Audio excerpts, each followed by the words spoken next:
Do you like your job? With worker satisfaction at a depressingly low point, it's no wonder that many of us find ourselves playing video games to unwind after a grueling 8 hours a day of misery. Video games bring us joy, connect us with friends, and let us disassociate from reality. Now, most of us play games without ever expecting a monetary return. In fact, we've become accustomed to the opposite. Gaming can sometimes be an expensive hobby. But what if someone offered you a way to make money by playing video games? Would you take it, or does it sound too good to be true? If you've been following my channel for any amount of time, you probably already know how this story ends. I've played quite a few games that reward you with money for playing, commonly referred to as play-to-earn games. But so far, they've mostly been cleverly disguised pyramid schemes or glorified casinos, shrouded by the plausible deniability of technically being a video game. These games, mostly riding on the hype of cryptocurrency, look like an attractive money-making opportunity to many. But what you might be unaware of is that this has actually been done before, although in a less obvious way. Real cash economies have actually existed in games for decades, perhaps for just as long as online gaming as a whole. Typically, massively multiplayer games use a strictly virtual currency for all player-to-player trades. Think of examples like World of Warcraft, RuneScape, or Final Fantasy XIV. While there are certainly ways for players to engage in black market real money trades, the developers try their best to prevent them. But what if they instead allowed this real money market, and even facilitated it? If you've ever played an MMO, you're probably familiar with the insane time commitment that it can take to grind for super rare items. Hundreds of hours spent over many years, all to get some shiny pixels and bragging rights. But in the majority of these games, once you loot the item, it's yours forever, bound to your account and unable to be traded. But imagine a game with a free and unrestricted real money market. That item that you spent hundreds of hours searching for can now be sold to a willing buyer for $65,000. You can now finally pay off your student loans or maybe make a down payment on your first home, all thanks to a video game,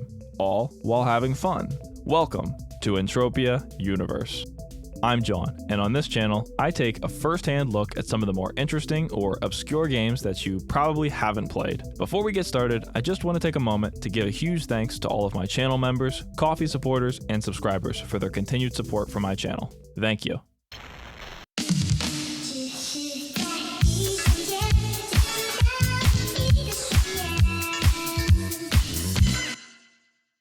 Entropia Universe is not a new game. In fact, it is one of the oldest massively multiplayer online games still receiving continued development. Originally launched as Project Entropia in January 2003, this game is the only fully released product from Swedish developer MindArc. Project Entropia aims to be a virtual universe designed to let players do whatever they want, however they want. Collect resources, run a business, own land, even speculate on the game's virtual stock market. Quoting former MindArc chairman Benny Igland, "It is even possible to make a living in Project Entropia. This is being demonstrated by several of our commercial trial users. A market economy is rapidly evolving, with our users defining prices on various commodities and items available in the virtual universe." Project Entropia, now called Entropia Universe, was built from the ground up around this real cash economy. Almost every item that you can find and use in-game can be sold in exchange for PED, or Project Entropia dollars. The PED is a fixed exchange rate virtual currency, only available through MindArc's website, and it is pegged to the US dollar at a rate of 10 to 1. PED can be earned from nearly all in-game activities, and therefore, in theory, you could actually make money playing the game. But there's one very important factor to keep in mind when thinking of the concept of a play-to-earn game. The developers will do everything in their power to ensure that they always get paid first. This heavily implies that the players, on average, will never make any money. The economy must be a negative-sum game. Players put in more money than they take out.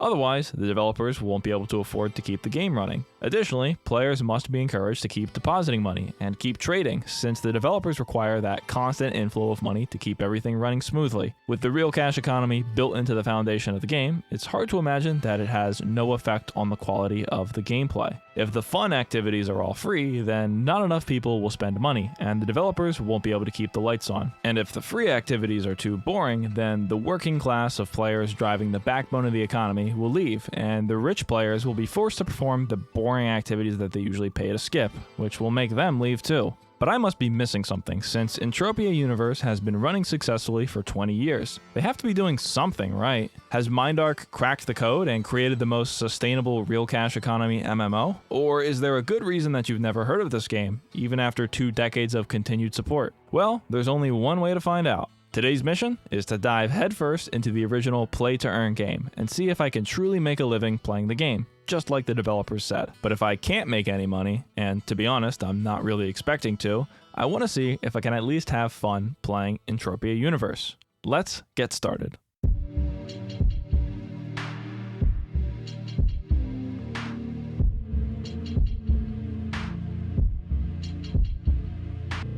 Entropia Universe, the sci-fi MMORPG Metaverse real cash economy experience. Signing up for an account is easy. All that's required is an email and password. Downloading the game is quick and easy as well, since the base game is only 6 GB in size. After the install finishes, we launch the game and get to my favorite part of any MMO, creating my virtual avatar. The options for customization are varied, but there are some limits. Features such as certain hairstyles and colors are locked behind the purchase of the game's Gold Starter Pack, which costs $30.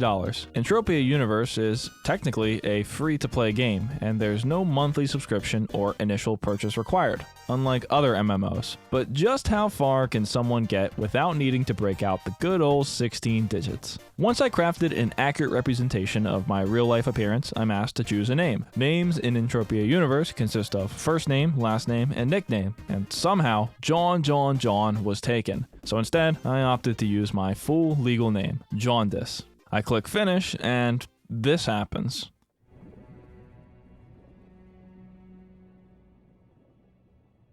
I am floating around in a black void, so let's try restarting the game. Okay, this fixed everything. We're good to go. Returning to the world, this time with solid ground, I approach Dr. Zimmer and learn about the events that led to where we are now. I am currently in an underground revival facility on the planet Calypso. I was traveling on a colonist vessel headed for the Eudorian mainland, but it was shot down and my escape pod crashed. Dr. Zimmer instructs me to exit the facility and search for a Mr. Yoshida who will offer me work and transport to the mainland. Heading down the corridor, I encounter a Sarah Turgis, the administrator of the facility. She teaches me a little bit about the game's economy, explaining that I can purchase PED on the Entropia Universe website. Cool, we're barely 2 minutes in and they're already telling me how I can spend money. She also offers to explain hunting, mining, trading, and just about every other activity in the game. But this is just a massive text dump, and there's no way I'd remember any of this by the time that I actually needed it, so I decided to just skip it. I hope that this isn't the only tutorial. Heading outside, I'm brought to the Genesis Alpha Station, where the security chief gives me my very first weapon and teaches me how to use it. Entropia Universe opts to use a third-person shooter combat system with aimed shots, as opposed to the tab targeting method that other MMOs of the era use. I take shots at the floating targets and continue following the quests given to me by Mr. Yoshida. Next, I must exterminate some Highland Ixarosaurs. After downing the first dinosaur, a pop-up appears, explaining shrapnel, an item that I looted from the body. Shrapnel can drop from any enemy in the game and can be either sold or converted to universal ammo. Every single item in Entropia Universe has a PED and therefore US dollar value.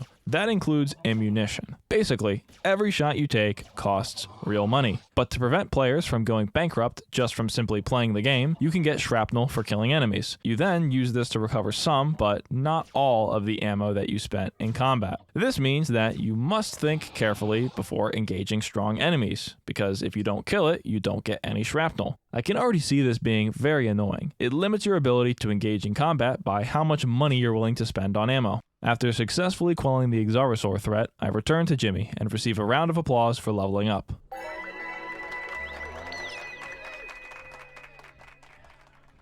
Just a few seconds later, though, I received another call from Mr. Yoshida, telling me to go find Paul Reinhardt. Off I go. For a 20-year-old game, Entropia Universe actually looks pretty good. This is because the game received a complete engine overhaul in 2009, when it moved to CryEngine 2. 10 years later, in 2019, the game received another graphical update when it moved to DirectX 11. These updates have kept the game looking sharp, but still dated when compared to younger games. Nonetheless, I really can't complain about the visuals, as just the fact that they've managed to keep it looking acceptable for the past 2 decades is pretty impressive. At the bottom of the hill, I speak to Paul, and he hands me a Vivo Explorer, which is a healing item, and tasks me with visiting a nearby drill rig. Waypoint markers for missions then appear both in the overworld and on the minimap on the bottom right. This makes navigation a whole lot easier, although the minimap is more of a compass since it doesn't show terrain. Regardless, it's simple enough to navigate to the rig, where I collect a sample and then get electrocuted. I've taken damage, and I'm now taught how to heal myself. Press I to open your inventory, double click on the healing item to equip it, and then press F to heal yourself.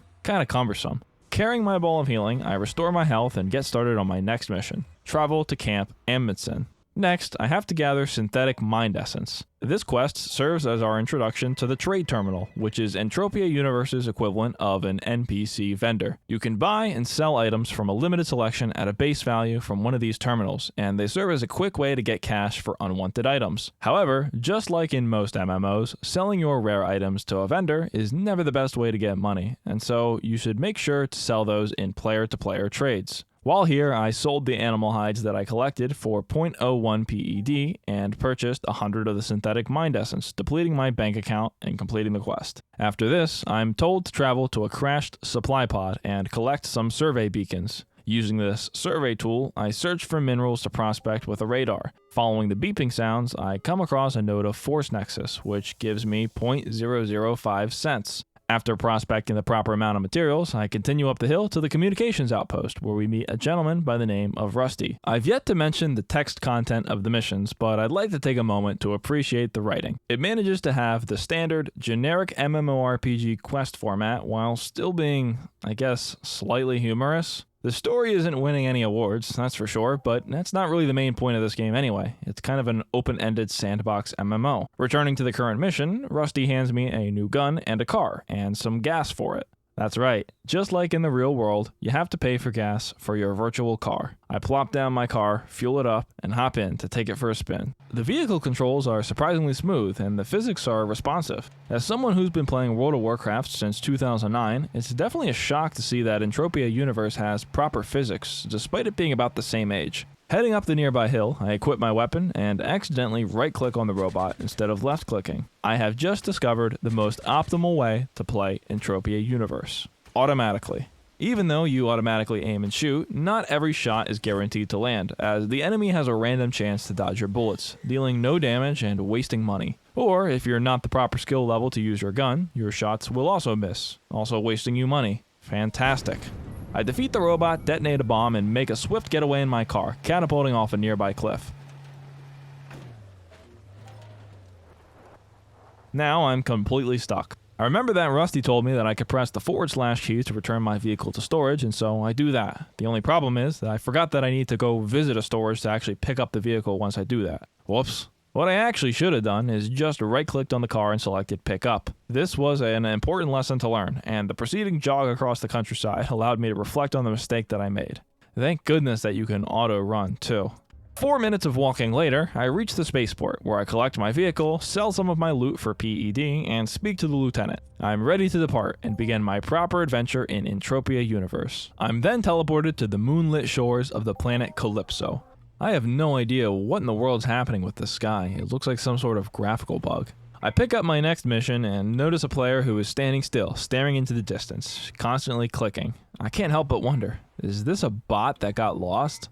Continuing along the shoreline, I hunt down some Tripudians using my newly discovered right-click to automatically play the game method. While you can strafe and move during combat, it has pretty much no effect, since the enemies will just continue to hit you as soon as they get in range. This severely limits the amount of skill required to succeed in combat. I defeat the Tripudians, heal up, and then return to Sergeant Sana for my next quest. Here, I'm given my first meaningful decision: level my rifle or level my handgun. To be honest, I have no idea how skills work in this game, since the tutorial didn't explain that part at all. Maybe it was explained in that text dump in the beginning, but can you really expect me to have read all of that? I was just 2 minutes into the game.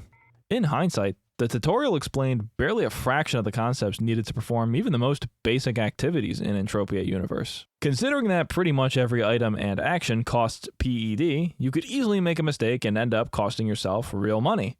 Was this tutorial intentionally vague so that players would make mistakes and then waste money? I sure hope not. My next quest sends me to reconnect some wires to repair a broken security turret. Besides the standard go here and kill 15 monster type quests, Entropia Universe has a few that are multiple choice quizzes. But as far as I could tell, there really wasn't a way to tell which answer was the correct one, so you just keep guessing until you get it right. A nice break from the monotony of monster slaying, I guess, since the combat just plays itself. Now that I've reached the first hub area of the game, I encounter a few other players. Looking at some of these people, you can see that the character customization in Entropia Universe competes with that of a purely social MMO, like Second Life. There's a massive variety of outfits up for purchase, in wildly different styles, allowing for you to build your avatar however you like, if you're willing to spend the cash. After taking a few minutes to slay some wild beasts for my quest, I return to the trophy hunter, Alex Buchan. Here, we experience a perfect example of Entropia's sassy dialogue options.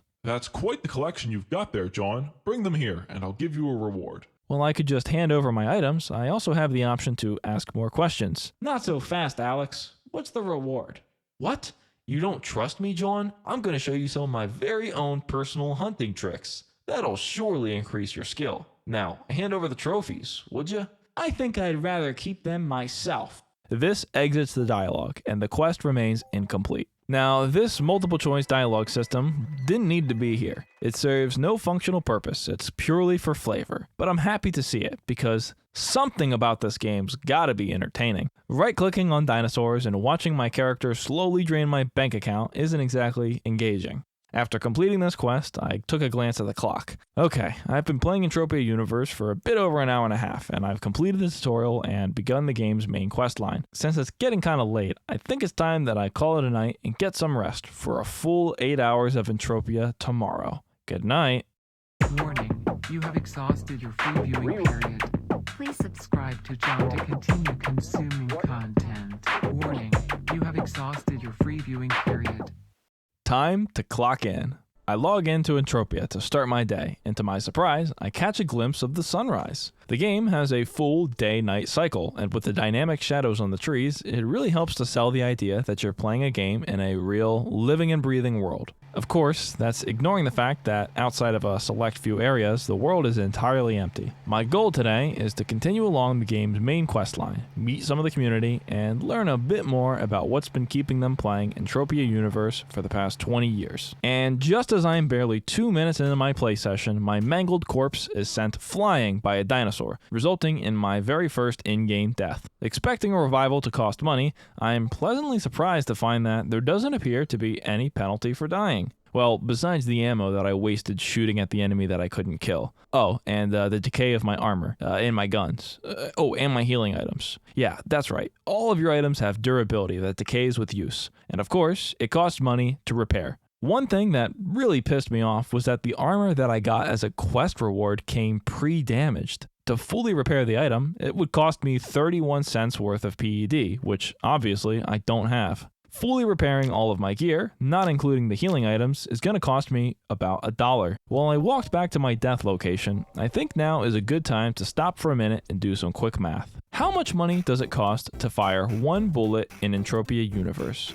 There are multiple different ammo types, but I'm only using the universal ammo, which is the cheapest. Each gun uses a varying amount of ammo, so I'll just use the numbers for the gun that I have equipped. I walk over to the nearby trade terminal and spend 1 PED purchasing 10,000 weapon cells. With my currently equipped gun, this translates to 76 bullets. Since 1 PED is 10 cents, this gives me 76 shots, costing me about 0.131 cents per shot. In this quick experiment shooting the lowest level enemies in the game, it took me about 3 minutes to exhaust my 10 cents worth of bullets. 10 cents gets us 3 minutes of gameplay. Extrapolate that out to an hour, and you're paying $2 an hour to play the game. But that's assuming that we're doing nothing but shooting at the most basic enemy in the game. Since attacks miss and enemies can dodge, you'll inevitably waste some of your bullets. And if you take damage, you'll then need to heal. Your Vivo Explorer loses durability every time you use it, and since it's not repairable, you'll need to spend 90 cents when you need a new one. Also, your armor takes damage as well.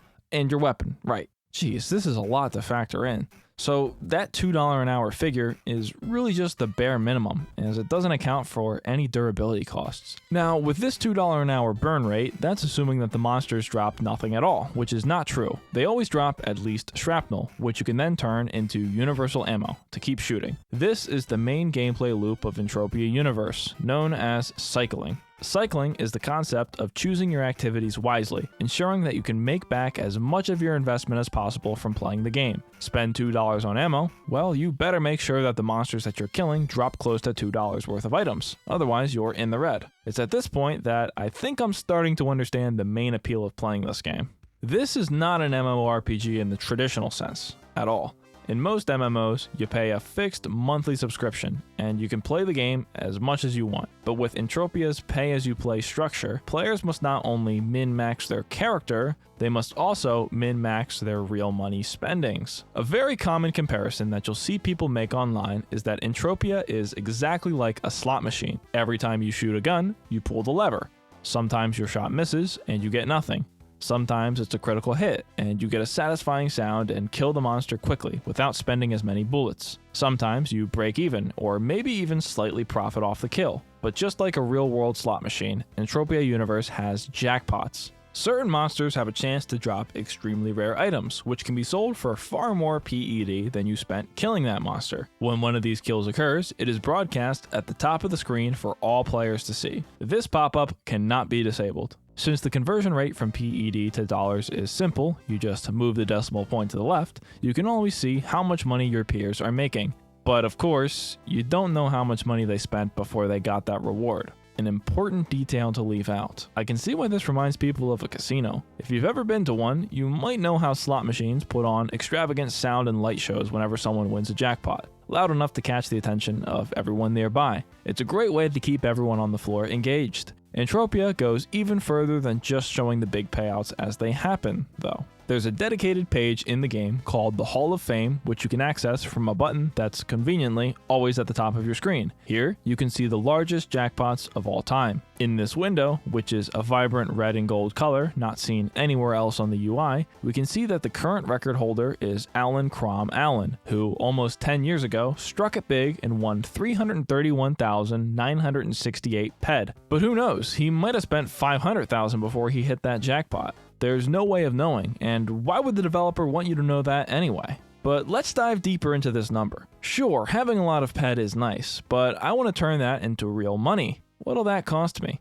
Logging on to MindArc's website, we can find the withdraw option, and of course, it's much smaller than the deposit button. Withdrawals can only be made directly to bank accounts, and your bank account must be allowed to accept international wire transfers. The minimum withdrawal amount is 1,000 PED, or $100, and the fee is 1% of your withdrawal, with a minimum fee of $10. However, since the money will be sent via international wire, you'll probably be charged additional bank fees. For my bank, that would be $15. So immediately, your $100 withdrawal becomes $75 just due to fees. And to make things worse, they estimate the waiting time to be 50 business days, but of course, this might vary depending on demand. But at a minimum, you can generally expect to be waiting at least 2 months to receive your money. But I'm sure that most players aren't thinking this far ahead when they play the game, and not everyone's keeping track of their spending as they constantly deposit money to top up on ammo and repair their weapons. They're blinded by the big wins constantly flashing at them on the top of the screen, reminding them that they too can someday strike it big. It also doesn't help that every single mainstream media article about Entropia always focuses entirely on the real cash economy.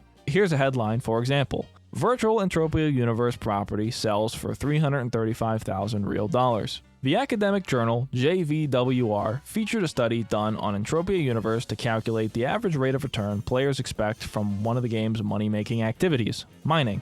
Since nothing is free in the game, the actual act of mining costs money, estimated to be about $1 an hour. But there are other hidden costs players must keep in mind. Players must pay in-game taxes when mining on land owned by another landowner. They have to pay for the equipment needed to mine and then to repair that equipment. Additionally, when selling the items you find on the auction house, you're charged a fee as well. That's a lot of variables to keep track of. And people say that EVE Online's the spreadsheet simulator. The study found that on average, the return rate for mining in Entropia Universe is about 95%, all things considered. Hey, guess what else has a 95% return rate? That's right, a slot machine. MindArc estimates that the average cost of playing Entropia Universe is $1 an hour, and the study finds the same, but the rewards when investing $1 an hour are nowhere near sufficient to generate any return. You'll just slowly bleed money, but as you're mining, your character's skill level increases. Just like in other RPGs, as you level up, you no longer gain experience from performing low-level activities.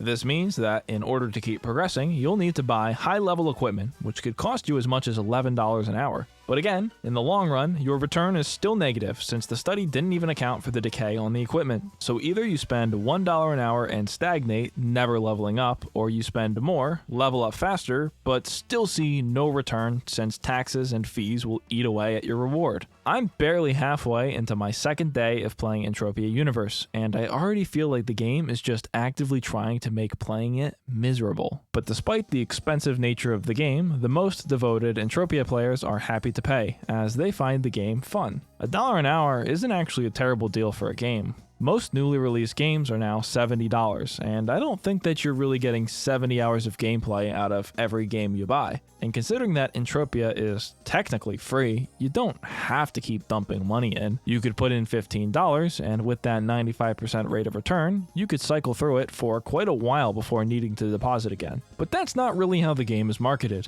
MindArc themselves even say that players could possibly make a living playing the game, and the player base continues to echo this statement. Do a search on YouTube for Entropia Universe, and you'll find dozens of videos with titles like How to Make Money Playing Entropia Universe. Here's an example of one such video.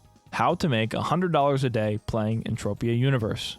In this video, the uploader talks about how you could, in theory, make a living playing the game. His method? Purchase $300,000 worth of in-game land and then collect tax. If you're lucky, you might get an 8% return on investment.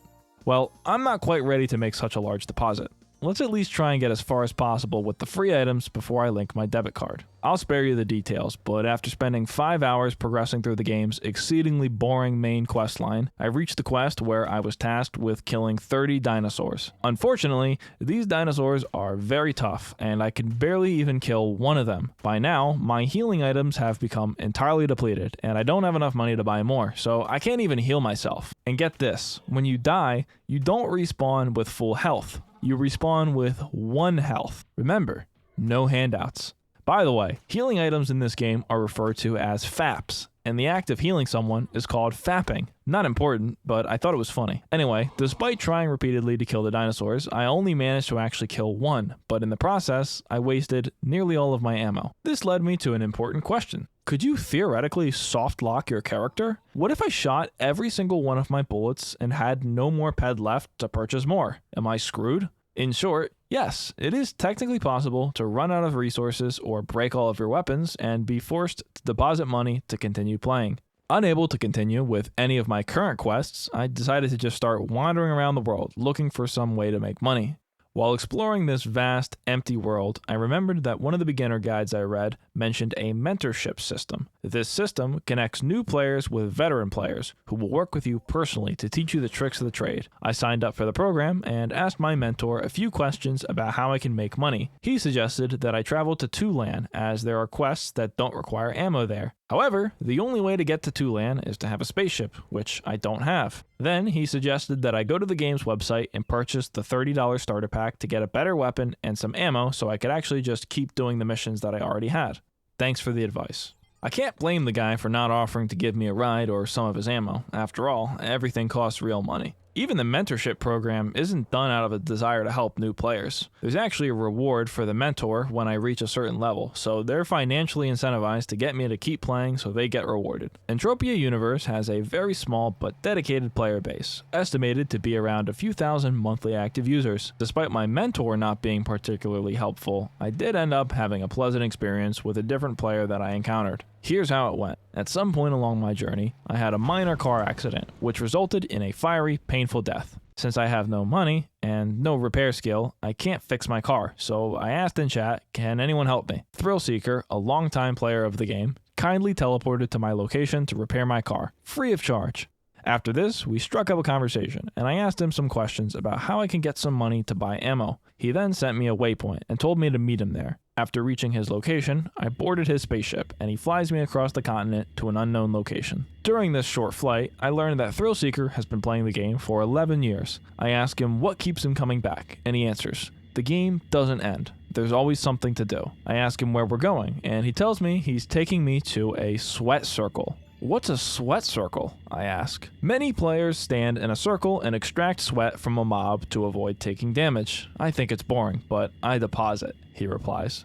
Deposit referring to the act of purchasing ped with cash. Upon reaching our destination, my new friend drops me off, wishes me luck, and disappears over the horizon, never to be seen again. Welcome to Borass. What you're now watching is what's referred to as sweating. If you know one thing about Entropia Universe, it's probably this. Remember how earlier I said that I couldn't do anything because I ran out of money? Well, I lied. There's actually 3 activities that you can do to generate money without any investment. Those activities are 1. Collecting fruit, 2. Collecting dung, or 3. Sweating.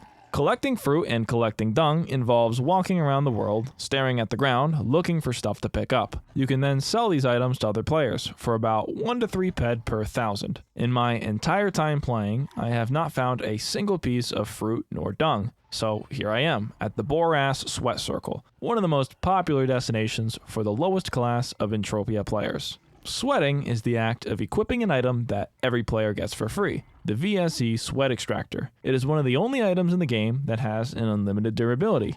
To use it, you right-click on a monster and watch while you extract sweat. This is a very important item, and it's used in dozens of crafting recipes. This circle here is the most time-efficient way to collect it. Sweating is potentially the most mind-numbingly boring experience that I've ever had in a video game. The only input required is right-clicking. Your character automatically runs into range and then begins using the sweat extractor.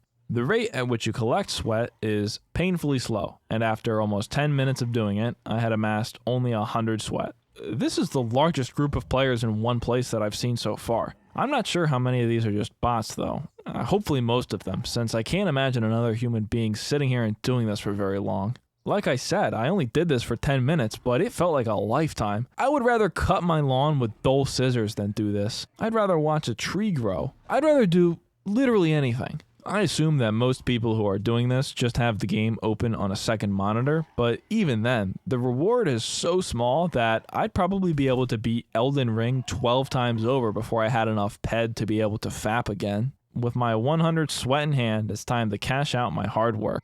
Sweat sells for 2 ped per 1,000, and usually people won't buy less than that. But after a bit of persuasion, I was able to convince a guy to buy my sweat, and he gave me just over 1 cent for 10 minutes worth of my time. At a rate of about 650 sweat per hour, this would mean that you're clearing 1.95 ped per hour if you can find someone willing to pay 3 per 1,000, which is the absolute best case scenario. In US dollars, that's 20 cents an hour. That wouldn't even cover the cost of electricity to run my computer, let alone any portion of my internet bill. But believe it or not, this is the most effective way to get ped without any investment in Entropia Universe. With my hard-earned penny bouncing around in my pocket, I can finally get some ammo and continue playing the game. Not like that's any fun though. The missions are starting to get repetitive, and the requirements are only getting more ridiculous. The earlier missions were just kill 5 dinosaurs, but now it's more like kill 50 dinosaurs, and they're always too strong to kill anyway. At this point, I've officially hit a brick wall. I can either sweat for 2 days straight to have enough money to get strong enough gear to continue, or deposit $30 and get the starter pack and enough ammo to keep playing for a few more hours. But before we conclude, I want to take a look at one more thing. This gauntlet that rewards you with some good low-level gear and a new healing item, apparently. But I can't do this alone, so I ask in chat if anyone is willing to help, and to my surprise, another player immediately offers to teleport to me and assist. Together, we head into the gauntlet, which consists of one of the most lazily designed examples of instanced content that you could possibly imagine. There's no way that this took more than a few hours to slap together. It's just a bunch of randomly placed enemies in a completely flat and boring maze. Since I have almost no ammo left, I just sit back and watch while my new friend, who we'll call Richard, does all of the work for me. As he carries me through the dungeon, we strike up a conversation, and I learn a little bit more about the average player experience in Entropia Universe. Just like the player that I met earlier, Richard confirms that it's going to be impossible to actually continue the questline without depositing any money. Admitting that the game is nothing but a big casino, he shares that he deposited $1,000 and eventually won a jackpot of $16,000. But chasing this high led to a long battle with gambling addiction, to the point that it was seriously starting to affect Richard's life. He pointed out how Entropia directly feeds the gambling addictions of players through things like the jackpot alerts and the Hall of Fame, which I confirmed later Richard is actually featured on. At his worst, Richard was spending $50 an hour gambling in Entropia Universe. And Richard's story is just one of many. There are plenty more examples of online players who have invested serious amounts of money into Entropia Universe without ever seeing a reward. And speaking of a reward, it's about at this point in our conversation that we completed the dungeon. Unfortunately for me, I didn't get any reward. No idea why either. There's no explanation. After a quick Google search, I learned that apparently I needed to deal more than 50% of the damage in the dungeon to be able to get a reward, which of course I'll never be able to do until I buy a new gun. Fuck this. This is barely even a video game. There's no chance in hell I'm gonna spend a cent on this game. I'd rather have spent 8 hours in 90-degree heat laying roof tiles than sitting in front of my computer watching a glorified slot machine play itself. It's impressive that this game has lasted 20 years, and it shows no sign of stopping anytime soon. No wonder why. It's an absolute cash cow. The developers have recently announced that they're working on moving the game to Unreal Engine 5. But as far as that goes, I really can't see them changing much besides the visuals. Players already have so much time and money invested in the game that if MindArc changes too much, they risk angering the player base. More so than if the game didn't have a real cash economy. People have said that MindArc has painted themselves into a corner, and I'm inclined to agree. It's with this that I'll be saying goodbye forever to Entropia Universe. I give Richard my regards and wish him the best of luck in his recovery from gambling addiction, and he leaves me with the following message. Hopefully, we'll never see each other again.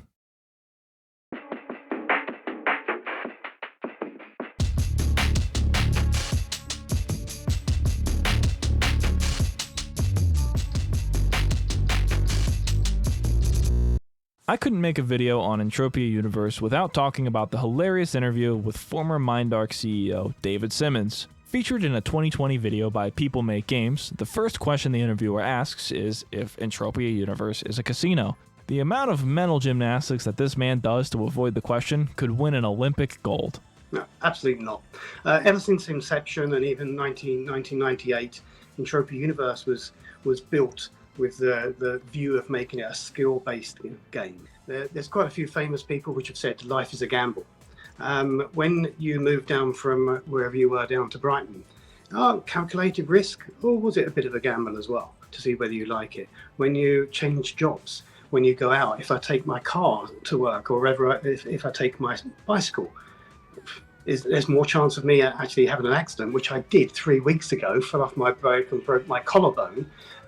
So I was really taking more of a gamble there when I was actually taking a bike instead of taking a car. It's an interesting moral dilemma. MindArc isn't technically a casino operator, at least from a legal perspective. They aren't required to be regulated in the same way that casinos are, and they aren't taxed as such. This can be compared to a similar gray area gambling game that exists in some places in the United States. Slot machines, if they're even allowed, are highly regulated, and a hefty portion of the machine's income must be paid in taxes to the state. But thanks to the magical world of legal loopholes, there exists what's called a skill machine, and they're exempt from gambling regulations. These machines have begun popping up all across the country in recent years, and they can be found in such places as sketchy gas stations, dive bars, or smoke shops. In some states, they even have skill rooms, which are just buildings filled with these machines. Nope, still not a casino. Let's take a look at the element of skill that stops this machine from being classified as gambling. The machine looks and feels exactly like a slot machine, but it functions slightly differently. Once you spin the wheel, you can then tap on a square to change one of the symbols to a wild symbol, which completes the 3 in a row match. Basically, it's a slot machine where you only need to get 2 in a row to win, but since you technically need to tap the screen, and I guess you could tap in the wrong place, it's a game of skill. But aside from a case of sudden onset brain death, no one would ever fail this puzzle. Another feature that these machines have to help them stay legal is the ability to preview the next puzzle. That means that you can always see whether the next play will be a winner or a loser. But that doesn't mean that the game after that won't be a winner, so you might as well put a cheap bet. Oh, another loser? Well, I'll play it anyway. Maybe the next one's a winner. Suddenly, it's 2 a.m. and you've just blown your entire paycheck on gas station slots. Now that we've looked at 2 games that are functionally slot machines, but legally not, I return to my original goal of the video, to play and give my opinions on Entropia Universe. I wanted to give the game a chance, I really did. A game doesn't survive for 2 decades for no reason, but I could barely make it 8 hours into it before wanting to flush my head down a toilet. Nearly every activity in the game requires you to spend money. Each action's a dice roll. The skill is in deciding whether to play the game or not. You can customize your character and play dress up, but that costs money. You can socialize with players and make friends, which is cool and all if it was 2001, but if I just wanted a chat room, I would just use Discord or something. I'm not the type of person that Entropia Universe is designed for, and I understand that. This game is from a different era entirely.